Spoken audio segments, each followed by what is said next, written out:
Kami sungguh percaya Tuhan Kau sangat mengasihi bangsa ini. Kami sungguh percaya ada rancangan yang indah buat bangsa ini Tuhan. Kau berikan butir Pancasila dimulai dengan ketuhanan yang Maha Esa. Sungguh Tuhan, pulihkan bangsa kami Tuhan. Termasuk Kau juga sangat mengasihi kami di ruangan ini Tuhan. Kau karuniakan anak-Mu yang tunggal mati di kayu salib karena dosa dan kejahatan kami Tuhan. Tolong Tuhan juga kami mendekati Engkau. Terus Kau perbaiki kelakuan kami Tuhan. Supaya kami menjadi mitra kerja Tuhan. Menjadi surat-surat yang terbuka di tengah masyarakat. Sehingga makin banyak bangsa kami lutut bertelut dan mulut mengakui Yesus Tuhan. Berbicaralah Engkau dengan firman Tuhan kepada setiap kami. Kami mau bertanggung jawab menyatakan iman percaya kami. Menjadi teladan bagi bangsa ini. Roh Kudus berotoritaslah. Karena kami siap mendengarkan firman Tuhan yang berkuasa, mengajar kami, menunjukkan kesalahan kami, memperbaiki kelakuan kami, dan mendidik kami dalam kebenaran. Dalam nama Yesus Kristus, haleluya. Semua yang percaya sama-sama katakan, amin. Tepuk tangan yang keras, amin, amin, amin.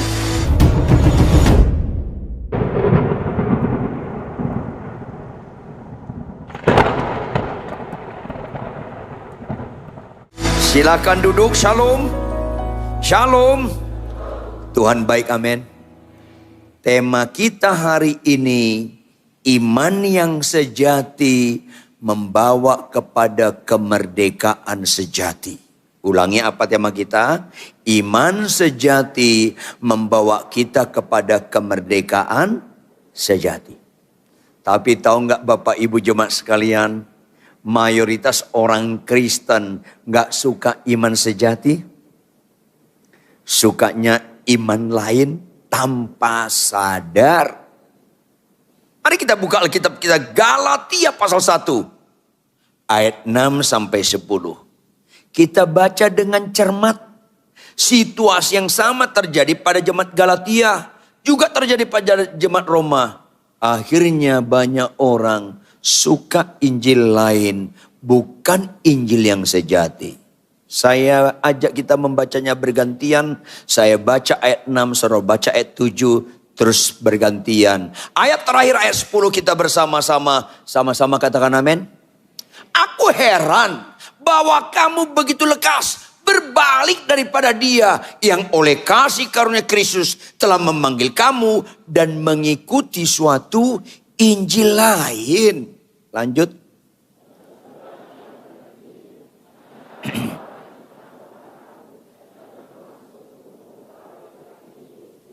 Ayat 8. Tetapi sekalipun kami atau seorang malaikat dari surga yang memberitakan kepada kamu suatu Injil yang berbeda dengan Injil yang telah kami beritakan kepadamu, terkutuklah dia.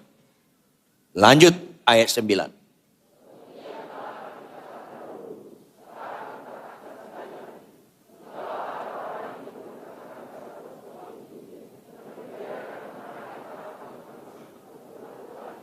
Serius sekali kalau Anda pengikut Injil yang lain.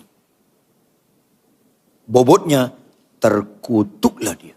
Ini penting. Makanya baca ayat 10 supaya kita mengerti mana Injil sejati, mana Injil lain. Sama-sama kita baca. 1, 2, ya. Jadi bagaimana sekarang? Adakah ku cari kesukaan manusia atau kesukaan Allah? Adakah aku coba berkenan kepada manusia? Sekiranya. Maka. Ayo dong Bapak Ibu anak-anak muda kritisi dong. 10 orang sakit kusta. Pernah baca? Datang ke siapa? Ke Tuhan Yesus atau ke dukun? Ke Tuhan Yesus. Jawab lebih lanjut. Berapa Berapa mereka percaya Yesus sanggup menyembuhkan mereka? Berapa? Berapa mereka percaya Yesus sanggup menyembuhkan mereka? Semua percaya. Semua percaya Yesus sanggup menyembuhkan mereka. Berapa yang sembuh? Berapa yang sembuh? Lebih keras, berapa yang sembuh? Semua sembuh. Berapa yang menyenangkan hati Tuhan? Why? Mengapa? Karena yang satu menganut Injil yang sejati. Yang 9 maunya Injil lain. Catat baik-baik. Semua kesembuhan tanpa pertobatan itu Injil palsu. Itu Injil palsu. Semua khotbah-khotbah, apakah mujizat, berkat-berkat rumah tangga bahagia tanpa pertobatan, itu Injil lain. Orang gereja lebih suka kesembuhan daripada bertobat, ya rusaklah. Bahkan banyak khotbah-khotbah, puji Tuhan, sakit sembuh, buta celik, lumpuh berjalan, sorak-sorai surga. Gak ada. Gak ada sorak-sorai surga, sakit sembuh. Jangan sesat, gak ada. Makanya Tuhan tunjukkan 10 orang sakit kusta semua sembuh. Tapi satu yang membuat Tuhan sukacita. Karena kesukaan Allah. 9 gak mau bertobat karena kesukaan manusia. Sakit sembuh doang itu kesukaan manusia. Itu kesukaan manusia. Tapi kalau kau sembuh, kau lanjutkan bertobat, itu kesukaan Tuhan. Katakan amin. Tepuk tangan. Yes, ini penting.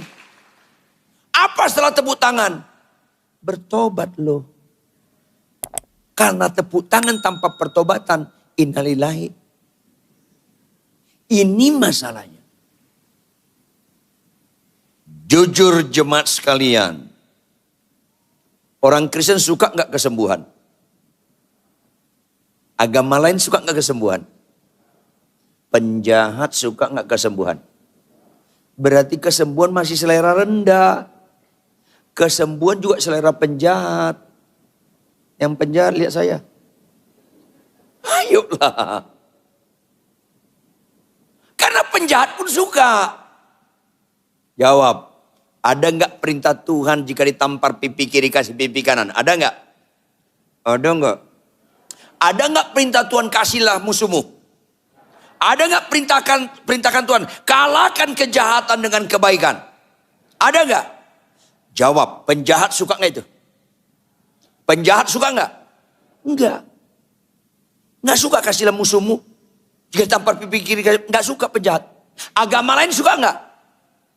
Enggak. Orang Kristen suka enggak? Masalahnya enggak juga.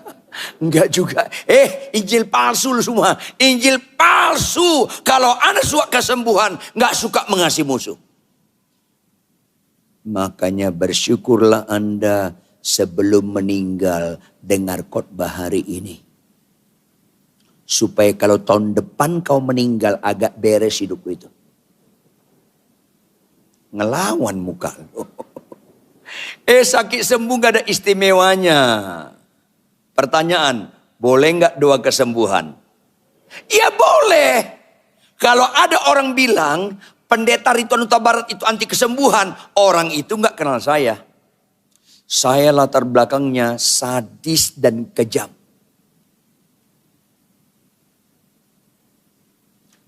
Saya latar belakangnya orang sadis dan kejam. Makanya saya dapat mujizat sakit jantung parah. Orang sadis dan kejam gak cocok sakit bisul. Gak bertobat. Apalagi pano.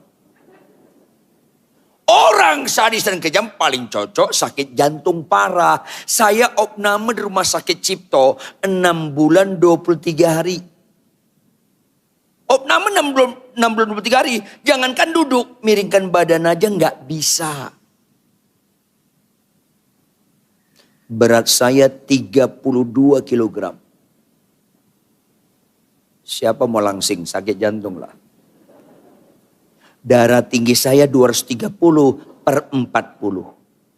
Napas saya satu-satu kayak ikan mas koki. Karena banyak dosanya, jadi banyak minta maafnya. Banyak minta. Bapak ibu kalau kalian sadis kejam, tolong sakit jantung. Supaya banyak minta. Kalau tahun ini saya 45 tahun jadi hamba Tuhan. Kalau bukan pertolongan Tuhan gak mungkin. Saya tidak anti kesembuhan. Sekaligus tidak mengutamakan kesembuhan. Makanya Alkitab bilang umur kita berapa tahun? 70. Lebih daripada itu berapa? 80. Apa upahnya? Penderitaan. Makanya boleh doa kesembuhan sampai limit tertentu. Limit berikutnya itu kebodohan. Jawab dong. Anda niat gak hidup selama-lamanya di bumi? Niat gak hidup selama-lamanya di bumi?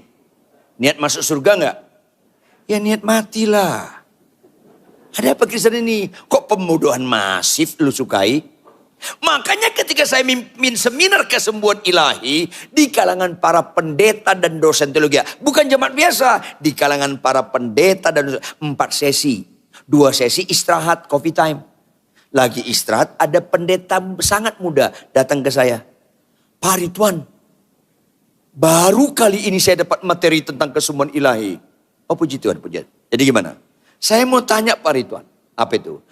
Kalau begitu anak saya umur 4 tahun. Ya kenapa? Sakit-sakitan. Berarti boleh doa kesembuhan gak Pak Ridwan? Langsung saya teriak. 4 tahun? Iya. Boleh. Langsung 4 tahun kan? Boleh. Langsung saya teriak. Karena doa kesembuhan boleh. Tapi ada pendeta berikutnya datang. Pak Ridwan umur saya 48 tahun. Ya kenapa? Sakit-sakitan. Boleh gak doa kesembuhan? Saya jawab dengan setengah suara. Boleh. Konsisten dong. Umur 70 sampai 80. Kalau umur dia 48 tahun. Udah setengah jalan belum? Makanya setengah suara. Supaya jangan sesat lu pada. Setengah suara. Ada pendeta berikutnya. Pak Ridwan umur saya 69 tahun. Ya kenapa? Sakit-sakitan. Boleh gak doa kesembuhan? Saya jawab dengan apa? Supaya sehat ajaran kalian. Nggak gagal fokus. Nggak percaya Injil lain.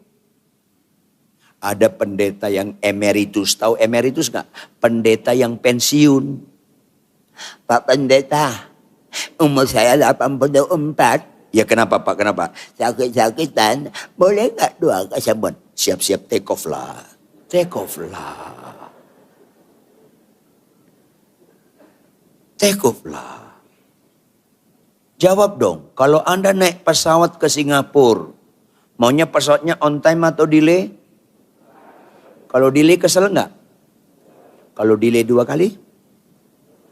Kalau delay 3 kali? Ngamuk loh. Konsisten dong, supaya jangan bodoh. Konsisten dong, supaya jangan bodoh. Mana lebih bagus, surga atau Singapura? Kalau dipanggil ke surga, maunya on time atau delay? Ngomong on time sambil penuh kepedihan. On time. Norak. Masalahnya, kalau kalian lebih suka kesembuhan daripada pertobatan, kalian sesat. Kalau kalian lebih suka mujizat-mujizat daripada pelaku firman, kalian ketipu setan. Kok ngelawan muka lo? Ayo dong. Khotbahlah kebenaran walaupun gak disukai. Tapi khotbahlah kebenaran yang menyukai Tuhan. Karena Injil yang benar bicara kesukaan Tuhan. Kesukaan Tuhan hanya 2. Pertama, bertobat. Apa pertama? Bertobat. Sampai Alkitab berkata, jika satu orang saja bertobat, seisi surga bersorak-sorai. Karena itu kesukaan Tuhan, 10 orang sakit kusta, semua sembuh. Hanya satu Tuhan sukacita, karena bertobat. Karena Injil yang benar. Bapak Ibu lihat saya, bertobat loh. Tuh kan gak ada amin. Kalau amin berikutnya itu gak spontan, latah. Ayo dong. Yang kedua, apa yang menyenangkan hati Tuhan? Tuhan sebut nilai. Apa itu? Orang yang berbahagia adalah orang yang mendengarkan firman Tuhan serta tepuk tangan yang keras. Kalau ada khotbah nggak ada kaitan dengan pertobatan, nggak ada kaitan dengan pelaku firman, itu penipu. Catat baik-baik. Pernah nggak baca Lukas pasal 4, Matius pasal 4? Iblis mencoba Yesus. Pernah nggak? Jawab. Iblis mencoba Yesus pakai firman atau bukan? Pakai firman. Iblis pun pakai firman. Maafkan saya. Mimbar ini, pengkhotbah pun bisa dipakai iblis. Kalau dibalik-balikkan, yaitu apa? Lebih suka kesembuhan daripada meninggalkan dosa dan kejahatan. Pakai firman. Percayalah sakit sembuh. Tapi bukan percayalah, sekalipun istrimu cerewet sampai mati. Percayalah, sekalipun suamimu kasar sampai mati. Tetaplah kasih istrimu. Tetaplah setia dalam perkawinan. Bukan itu yang dikhotbahkan. Rusak. Ayolah. Bertobat. Pelaku firman. Iblis mencobai Yesus yang sifatnya seketika. Yang sifatnya instan. Bukan kekekalan. Apa itu pertama? Kalau kau anak Allah, buat batu ini jadi roti. Itu kan instan. Itu kan instan. Bisa nggak Tuhan buat batu jadi roti? Bisa banget. Nggak usah ada bahan pun bisa. Nggak ada batu pun jadi roti. Bisa kok. Makanya mujizat yang seketika pelan-pelan tinggalkan Bapak Ibu. Mulai jadi murid Kristus bicara proses.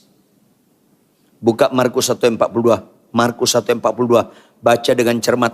Baca dengan cermat. 1, 2, ya.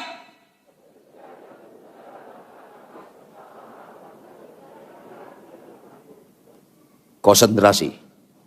Konsentrasi. Kata mana dalam ayat ini mewakili keterangan waktu?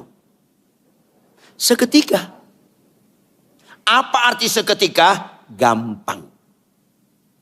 Tuhan perlu tahunan atau seketika membuat lumpuh berjalan? Seketika.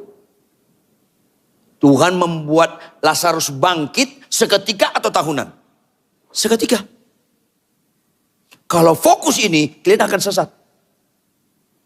Tuhan perlu tahunan atau seketika membuat laut terbelah. Seketika.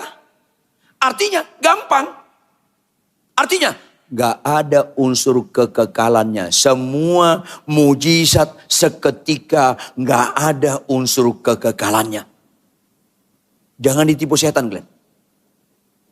Makanya gak ada perbedaan signifikan antara Kristus dengan iblis berkenan dengan mujizat-mujizat. Gak ada perbedaan signifikan. Tampilkan operator Matius 24 ayat 24. Matius 24 ayat 24. Sama-sama baca. 1, 2, ya. Sebab Mesias palsu dan nabi-nabi palsu akan muncul. Dan mereka akan mengadakan apa? Dan apa? Sehingga sekiranya mungkin paling efektif menyesatkan orang adalah mujizat-mujizat tanpa pertobatan. Tanda-tanda dahsyat tanpa pelaku firman. Karena kita suka yang dikagumi dunia. Ayo dong. Tuhan perlu tahunan atau seketika membuat Lazarus bangkit? Yang keras? Bangkit gak dia? Mati lagi gak? Mati lagi karena itu sementara. Yang kalian kenal di terminal Bungurasi itu Lazarus Simanjuntak, beda orangnya. Mati lagi. Makanya ada ibu-ibu datang ke saya. Puji Tuhan Pak Ridwan, 5 tahun yang lalu Bapak doakan saya sembuh. Kapan Bu? 5 tahun lalu. Puji Tuhan. Kapan periksa terakhir? 6 bulan lalu Pak Pendeta, saya bersih dari kanker. Apa saya bilang? Puji Tuhan ibu udah sembuh. Tapi jangan lupa, ibu tetap bisa mati lagi. Kasih tahu.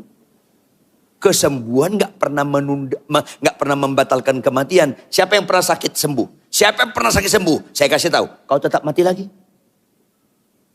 Kok ketakutan muka lu? Gak ada sakit sembuh membatalkan kematian. Gak ada sakit sembuh membatalkan. Tetapi delay. Ditunda. Laut di belah Tuhan terbelah gak? Perlu tahunan atau seketika? Seketika. Setelah orang Israel lewat. Dia tetap terbelah atau gabung? Karena sementara. Siumanlah. Tuntaslah mental dukun Anda itu. Ibu-ibu lihat saya. Ada enggak perintah Tuhan, hai istri, tunduklah pada suamimu? Jawab ibu-ibu, ada enggak? Ada enggak? Jujur, istri tunduk pada suami itu proses seketika atau tahunan? Tumben jujur loh. Kalau kalian lebih kagum lumpuh berjalan daripada pelaku firman, kalian masih sesat. Kalian masih sesat. Kalau kalian kagum mayat didoakan bangkit daripada suami sangat sabar sama istri, kalian masih sesat. Ayo dong. Makanya saya bilang bersyukurlah Anda sebelum meninggal dengar khotbah hari ini. Orang Kristen suka kesembuhan, gak suka tunduk pada suami. Orang Kristen suka kesembuhan, gak suka sangat sabar sama istri. Ikut siapa kalian? Akhirnya iman tanpa perbuatan mati. Akhirnya Tuhan bilang banyak yang terpanggil, sedikit yang terpilih. Karena kita suka Injil yang lain. Bukan Injil sejati. Makanya Injil sejati bertobat dan pelaku firman. Kalau nggak ada kaitan dengan dua ini, rusak Kristen itu. Tapi kenyataan, lebih banyak orang Kristen awalnya bertobat, akhirnya enggak. Orang Israel keluar dari Mesir. Keluar dari mana? Keluar dari mana? Dari Mesir. Kemana? Ke tanah perjanjian. Ada yang tahu nggak? Mana yang lebih banyak? Nyampe atau mati di tengah jalan? Mana lebih banyak? Mati di tengah jalan. Takutlah kalian akan Tuhan. Karena peringatan yang sama, Tuhan peringatin bagi kita. Apa itu? Banyak yang terpanggil, sedikit yang terpilih. Itu bukan gertakan Bapak Ibu anak-anak muda. Malanglah nasibmu kalau kau bisa khotbah tapi nggak mau bertobat. Malanglah nasibmu kalau kau bisa buat mujizat-mujizat tapi kau nggak bertobat. Dan itu banyak. Tahun lalu saya membimbing pendeta, bagus khotbahnya, jemaatnya banyak. Ditegur istrinya, dipukulin istrinya. Lu kira khotbah bagus itu rohani? Lu kira jemaat banyak itu rohani? Kagak. Rohani itu di pelaku firman. Gak ada amin. Itu gak spontan, latah. Jujurlah Bapak Ibu. Kalau Anda gak berani jujur, gak usah jawab. Mana orang tua Kristen lebih sedih anaknya sakit kanker atau anaknya malas baca Alkitab? Ngeri gak? Rata-rata orang Kristen lebih sedih anaknya sakit kanker daripada anak malas baca Alkitab. Karena gak ngerti Injil yang asli. Ayolah jangan buat sedih hati Tuhan. Mana orang tua lebih tekun doa puasa, sakit anaknya sembuh atau anaknya malas baca Alkitab jadi rajin? Mana lebih spektakuler di mata orang Kristen? Anaknya disiplin baca Alkitab atau anaknya sakit sembuh? Susah Kristen ini jadi murid Kristus. Susah. Yuk kita buka Lukas 15 ayat 7. Lukas 15 ayat 7. Ini udah dikatakan Tuhan, sama-sama baca dengan kritisi. 1, 2, iya. Aku berkata kepadamu.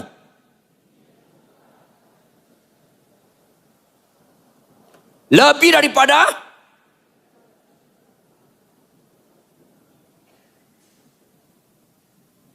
Perhatikan dengan cermat. Ayat ini bobotnya bukan gertakan. Tidak ada ayatnya bobotnya gertakan. Ini ayat pasti digenapi. Lihat ayat ini. Tuhan bicara tentang dua kelompok. Kelompok pertama berapa orang? 1. Kelompok kedua berapa orang? Ekstrim enggak? Bukan 1:9 seperti orang sakit kusta 10 sembuh, 1 yang bertobat. Tapi lebih ekstrim, 1:99. Ekstrim sekali. Latar belakangnya pun ekstrim. Jawab, 1 orang ini latar belakangnya orang apa? 1 orang ini latar belakangnya orang, tampilkan ayatnya. 1 orang ini latar belakangnya orang apa? Orang berdosa. 99 ini latar belakangnya orang apa? Orang benar. Seharusnya mana lebih rohani? Yang 99 dong seharusnya lebih rohani. Tetapi kenapa akhirnya enggak rohani? Satu kata, yang berdosa memerlukan pertobatan, yang benar enggak memerlukan pertobatan, rusak. Siapa 99 orang benar ini? Orang aktivis-aktivis gereja. Pengkhotbah, pendeta terkenal, gembala jemaat, ketua sinode, dosen teologi, rektor teologi. Ini dia kira bisa khotbah ukuran rohani. Sampai sulit bertobat. Ada jemaat berzina, kita bimbing. Pak, kenapa Anda berzina? Iya Pak Pendeta. Langsung hancur hati. Langsung hancur hati. Kamu sangat jahat. Mengkhianati perkawinan itu sangat jahat. Lembaga pertama Tuhan ciptakan di bumi, lembaga perkawinan. Kalau kau khianati, binasalah Anda. Langsung dia tersungkur turun dari kursi. Nangis-nangis minta ampun. Dan dia peluk kaki istrinya sambil nangis, mama ampun. Bertobat. Tapi ada pendeta terkenal berzina. Kita bimbing. Pak, kenapa kau berzina? Gak usah urus hidup saya Pak Ridwan. Keluar. Diusir saya. Diusir saya. Saya pernah tengking iblis, lari iblisnya. Saya tengking pendeta, balik nengking lagi. Halo, khotbah bukan ukuran rohani. Nubuat bukan ukuran rohani. Mujizat-mujizat bukan ukuran rohani. Pelaku firman itu ukuran rohani. Ayolah. Makanya jangan lihat rohani saya saat khotbah. Karena gampang sekali menampilkan rohani saat khotbah. Kalau kalian mau lihat rohani saya, tinggal di rumah saya 6 bulan atau 1 tahun. Lihat sehari-hari, termasuk ketika istri saya kurang hemat berkata-kata. Masih rohani enggak saya? Ayolah, orang bisa kita bohongi. Tuhan mana bisa kita bohongi? Ikutilah Injil sejati, bertobat dan pelaku firman. Ikutilah Injil sejati. Apa pertama? Bertobat. Yang kedua apa? Pelaku firman. Pasti gak kecewa kematianmu nanti. Karena hidupmu untuk Kristus, pasti matimu keuntungan. Tapi mayoritas orang 99 gak memerlukan pertobatan. Maafkan saya Bapak Ibu. 99 ini kemungkinan Anda. Kenapa? Anda nggak memerlukan pertobatan jangan-jangan. Sederhana. Bapak-bapak lihat saya. Mana bapak-bapak lebih menikmati? Teguran istri atau pujian istri orang? Jawab dong. Mana bapak-bapak lebih menikmati? Teguran istri atau pujian istri orang? Mingkem kan lo? Munafik. Halo Bapak Ibu, belajar jujurlah, dengar baik-baik. Sehebat-hebatnya istri orang mengenal saya, udah hebat kalau dia mengenal saya, 1/10 dari kemampuan istri saya dalam mengenal saya. Udah hebat 1/10. Jawab Bapak Ibu, kalau begitu, kalau istri orang memuji saya, berangkat mengenal saya atau tidak? Jawab dong, berangkat mengenal saya atau tidak? Kalau istri orang gak mengenal saya, memuji saya, pujiannya berbobot gak? Enggak, hanya orang bodoh yang menikmati pujian istri orang. Yang bodoh lihat saya. Hanya orang bodoh yang menikmati pujian istri orang. Maka saya arahkan kau bapak-bapak, makanya bersyukur hadir hari ini. Saya arahkan bapak-bapak, kalau istri orang memuji kita, masuk telinga kanan, keluar kanan. Jangan kiri, nanti ada garis. Kanan lagi, perboden. Jangan kiri, nanti ada lewat tuh. Saya pernah khotbah di Surabaya, satu gereja, gak perlu saya ke sana. Beberapa kali khotbah berikutnya saya selesai, saya mau istirahat ke ruang pendeta. Ibu-ibu muda ngejar saya. Ibu-ibu muda, bukan nenek-nenek. Ibu-ibu muda ngerjain. Terus nangis. Hari Tuhan bersyukur puji Tuhan. Akhirnya kita jumpa. Saya bingung, ada apa bu? Bu, ada apa bu? Bapak itu idola saya. Bu. Eling. Apa idola? Rusak nih. Hari Tuhan saya suka sekali khotbah YouTube Bapak. Gak usah suka-suka, bertobat, lakukan. Pak Tuhan, bisa gak konseling saya? Bisa gak konseling? Gak bisa. Cari ibu-ibu pendeta, Anda dibimbing. Kamu perempuan, cari ibu pendeta, Anda dikonseling. Bukan gitu Pak Tuhan. Saya cocok sekali sama Pak Tuhan. Cocok. Saya menikah masuk 40 tahun. Tetap saya kerjakan pencocokan. Saya masih kerjakan pencocokan. 40 tahun loh. 40 tahun saya masih mengerjakan pencocokan. Ini baru nongol. Aku cocok sekali di Pak Ridwan. Bu, ibu lagi kesurupan. Maafkan saya, tidak sedikit pendeta meladeni. Oh ya bu, nanti malam saya ingin nginep di Hotel 4 Point. Jam 9 kau datang.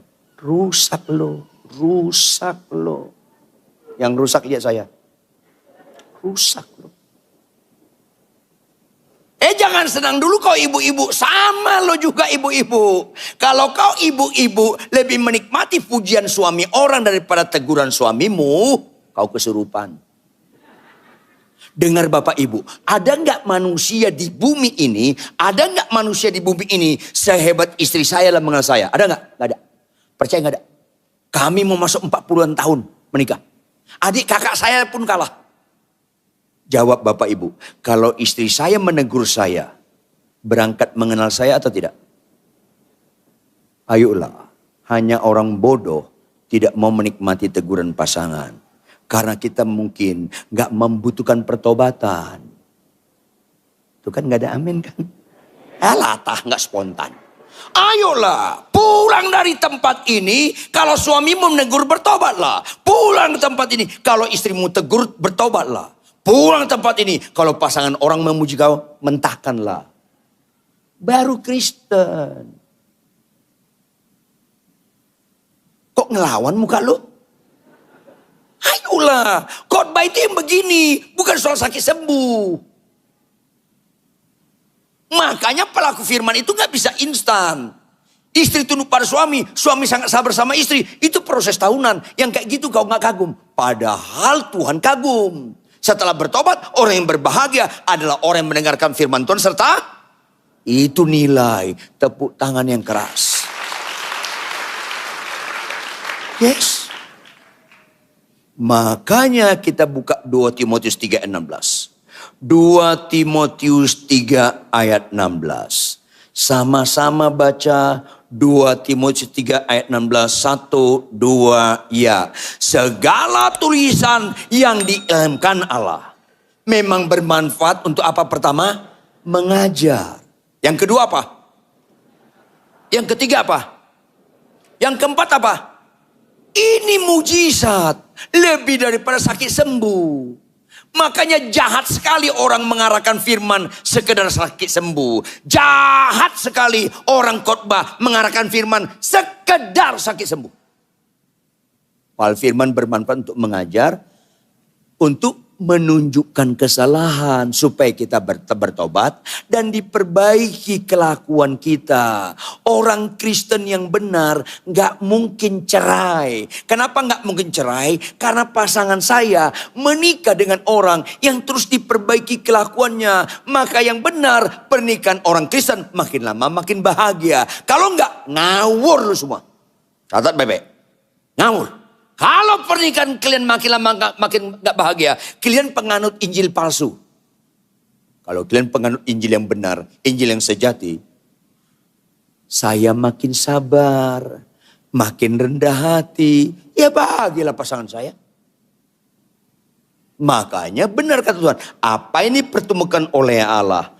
Gak mungkin diceraikan manusia. Karena dipertemukan oleh Allah melalui pertobatan, dipertemukan oleh Allah bersekutu dengan Allah, kita bertobat terus menerus, diperbaiki kelakuan kita dan dididik kita dalam kebenaran. Maka rumah tangga orang Kristen yang percaya Injil yang sejati pasti makin lama makin bahagia. Itu benar. Bukan makin lama makin kaya. Kaya mah kelas rendah. Makin lama makin bahagia. Ini penting. Makanya Bapak Ibu, karena firman itu bermanfaat untuk mengajar. Menunjukkan kesalahan saya. Diperbaiki kelakuan saya. Dididikkan dalam kebenaran. Gak ada mujizat lebih tinggi di hadapan Tuhan. Selain didapatkan kita hidup dalam kebenaran. Makanya saya lebih tertarik jadi suami yang benar daripada pengkhotbah yang benar. Kritisi dong. Khotbah yang benar bisa dipelajari dan gak ada kaitan dengan kelakuan. Kalau suami yang benar, absolut berkaitan dengan kelakuan. Jangan merasa rohani. Kalau khotbahmu bagus, sistematis, menjadi berkat bagi banyak orang. Jangan merasa rohani. Kau dan saya orang gak rohani. Kalau khotbah bagus, bernuat bagus, tapi kelakuanmu gak benar. Ada worship leader saya, mantan narapidana. Gak ada masalah mantan ya. Jujur, mana lebih bagus? Mantan pembohong atau mantan jujur? Yang keras dong. Mana lebih bagus? Mantan pemarah atau mantan lemah lembut? Tahu kok lo. Kalau tahu kenapa bohong lu sama pemarah lu belum lu mantanin sampai sekarang? Kenapa belum lu mantanin dong? Dia mantan narapidana. Kalau mimpin pujian gemetar-gemetar bagus sekali. Bagus sekali. Tinggi besar ganteng. Kayak saya kata orang buta. Jadi gitu ketawa lo. Nyakitin lo. Tapi dia menyembah gemetar-gemetar. Pernah saya bawa mobil ketemu dia. Naik motor lawan arah. Orang lain gemetar sama dia. Saya berhenti, saya turunkan kaca saya. Dia bilang, balik. Ini lawan arah kamu. Balik. Apa dia bilang? Pak Pendeta salam. Gak usah salam, balik. Kau mimpin pujian gemetar-gemetar, kau naik motor lawan arah orang lain gemetar. Balik. Kamu melawan Roh Kudus. Tersinggung dia. Dia parkirkan motornya. Dia samperin saya, dia buka kancingnya 3 atau 4. Dia tunjuk tato salib dadanya. Pak Pendeta, saya cinta Yesus. Ada salib di dadaku. Saya bilang, jangan bodoh lo. Di Golgota ada 3 kayu salib.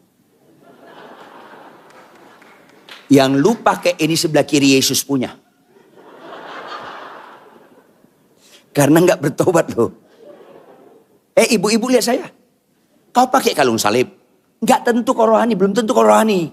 Kalau kau pakai kalung salib hari ini, kau suka lawan suamimu, saya kasih tahu kau. Salib di kalungmu itu salib sebelah kiri Yesus. Karena Kristen bukan lambang-lambang, tapi kelakuan. Jawab Bapak Ibu, mana lebih gampang? Mendoakan sakit sembuh atau pelaku firman?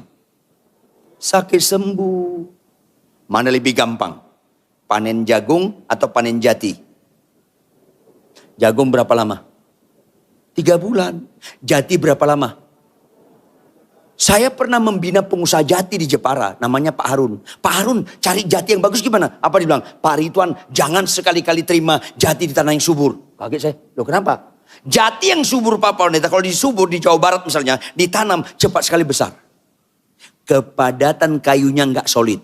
Karena kandungan airnya terlalu banyak. kandungan airnya terlalu banyak. Nanti proses pengeringan akan bengkok. Makanya Bapak Ibu, jangan terlalu subur. Kandungan air lu terlalu banyak. Nanti proses pengeringan bengkok lu.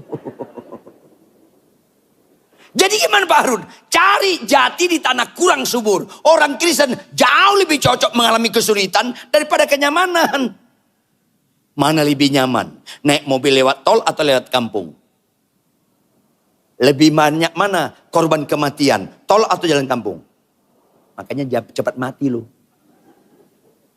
Makanya Kristen itu dimulai gak nyaman. Apa itu? Perkawinan. Karena gak ada orang menikah dengan orang yang cocok. Gak ada. Kecuali menikah dengan tiang listrik. Gak ada. Belum menikah. Lihat saya. Gak ada orang menikah dengan orang yang cocok. Pernikahan yang paling cocok. Menikahlah dengan orang yang gak cocok. Apa itu? Menikahlah dengan lawan jenis. Apa? Lawan. Menikah itu bukan supaya bahagia. Menikah itu supaya dibentuk jadi dewasa. Makanya menikah gak mungkin tanpa konflik. Kecuali menikah dengan tiang listrik. Pernikahan yang paling cocok, menikahlah dengan sesama jenis. Cocok sekali masuk neraka. Ayolah, lawan. Makanya jati yang bagus di tanah yang kurang subur. Lambat tumbuhnya. Tapi kepadatan kayunya luar biasa, solid sekali. Kalau ada cabangnya potong, ada cabangnya supaya dia tetap lurus. Motong cabangnya gak bisa di perguruan tinggi, harus lapangan, bisa gagal. Wah ruwet ya Pak Harun. Terus gimana? Tunggu 30 tahun. Hah? 30 tahun? Tadi jagung berapa? 30. Tunggu minimal 30 tahun. Wow. Setelah 30 tahun baru panen. Belum. Jadi gimana? Minimal 30 tahun. Maka gali tanah melingkar batangnya.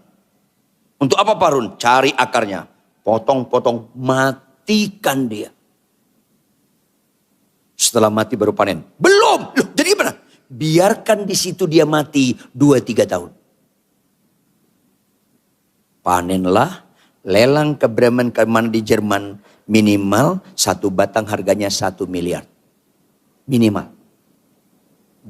Berarti mana lebih mahal? Jagung atau jati? Pulanglah dari tempat ini, jangan lagi penganut Injil sejagung. Anutlah Injil cerdas loh. Pulanglah dari tempat ini, jangan menikmati kemerdekaan sejagung. Nikmatilah kemerdekaan. Setelah bertobat lahir baru, kita mendapat merdeka secara de jure. Tapi untuk merdeka secara de facto, kita harus diproses sangkal diri pikul salib. Supaya kita merdeka dari penjahat si aku. Pematian si aku makin berkurang, Yesus makin bertambah. Aku makin berkurang, Yesus makin bertambah. Sejauh mana aku berdaulat, berkurang atas aku. Dan Yesus bertambah berdaulat atas aku. Sejauh itulah kemerdekaan. Itu gak bisa seketika, itu gak bisa instan. Itu proses. Maka sebelum ajal kita tiba, kemerdekaan sejati harus terjadi. Apa itu? Hidupku bukan aku lagi, melainkan bangkit berdiri, tepuk tangan yang keras buat Tuhan. Jadi pulanglah dari tempat ini, maknailah Kristen bukan sekedar sakit sembuh. Bertobat, bertobat, bertobat. Yang setuju katakan amin. Pelaku firman, pelaku firman, pelaku firman. Yang setuju katakan amin. Ambil keputusan Bapak Ibu. Yang berzina jangan lagi berzina. Yang ngelawan suami jangan lagi ngelawan suami. Yang kasar terhadap istri stop, jangan ulangi. Hai anak-anak, jangan lawan orang tuamu. Itu jauh lebih serius daripada sakit kanker. Yang malas baca Alkitab, jangan lagi malas. Capek tidak capek, ngantuk tidak ngantuk, sehat kurang sehat. Tetap kita bangun pagi disiplin baca Alkitab setiap hari. Yang setuju katakan amin. Yang sungguh-sungguh setuju angkat tangan tinggi-tinggi. Katakan dengan iman. Ku rindu setiap waktu, hidupi kebenaran-Mu, bukan dengan kuatku, namun karena Roh-Mu. Yesus, Kau yang ku pegang teguh.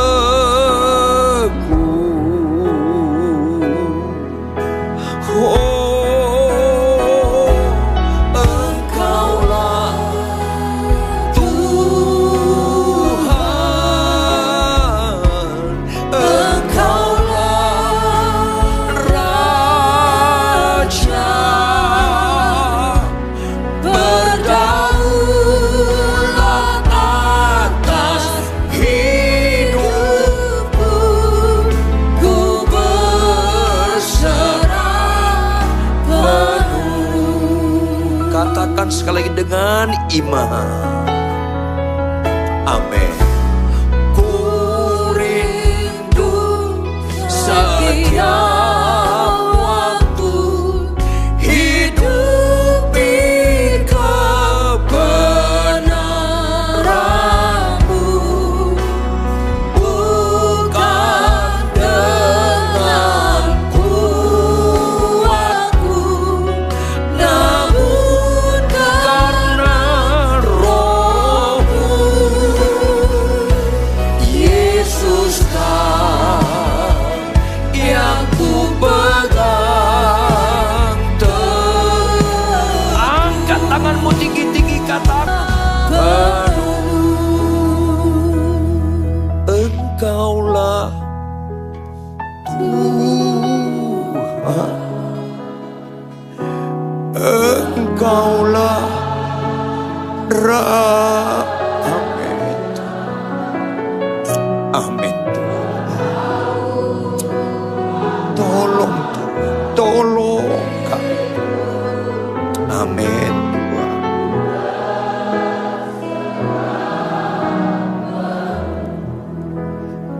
Kau ada di tengah-tengah kami ya Tuhan.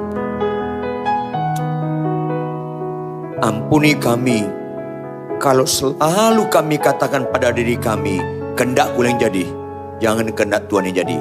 Ampuni kami Tuhan. Seharusnya kami tegas pada jiwa kami, tegas pada hidup kami.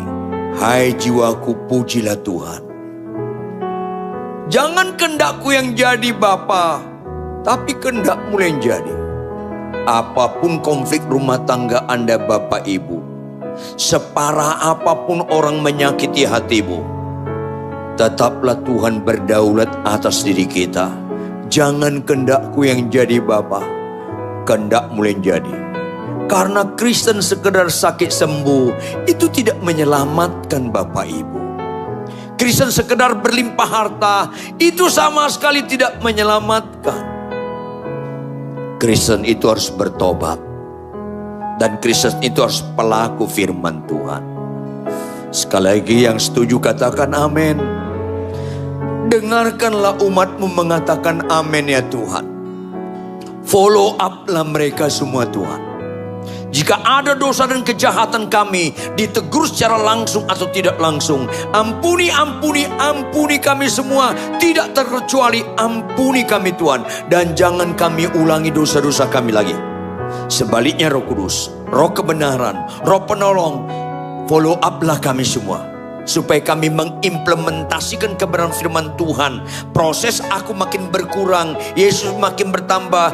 Terus lakukan dalam hidup kami Tuhan. Sehingga sebelum ajal kami tiba, hidupku bukan aku lagi, melainkan Kristus dalamku. Kemerdekaan sejati digenapi dalam hidup kami. Itulah puncak mujizat. Terjemahkan lebih lanjut kebenaran firman ini Tuhan. Dengan segala kekayaan maknanya, lebih daripada hamba-Mu yang sangat terbatas ini dalam menguraikannya. Tolong Roh Kudus kami dapat mengimplementasikannya tanpa menyerah. Berkati, sehingga ketaatan sampai garis akhir, finishing well, digenapi dalam jemaatmu di tempat ini Tuhan. Berkati rumah tangga jemaatmu, berkati kesehatan pekerjaan mereka, berkati Bapak Gembala kami Pastor Michael, keluarga, berkati para pekerja di tempat ini termasuk worship leaders, singers, pemain musik, penanggung jawab multimedia, soundman, usher, kolektan, semua pembimbing remaja, sekolah minggu. Ingatkan mereka Tuhan, tidak ada yang sia-sia dalam melayani Tuhan. Dalam nama Tuhan Yesus Kristus, haleluya. Semua yang percaya sama-sama katakan amin.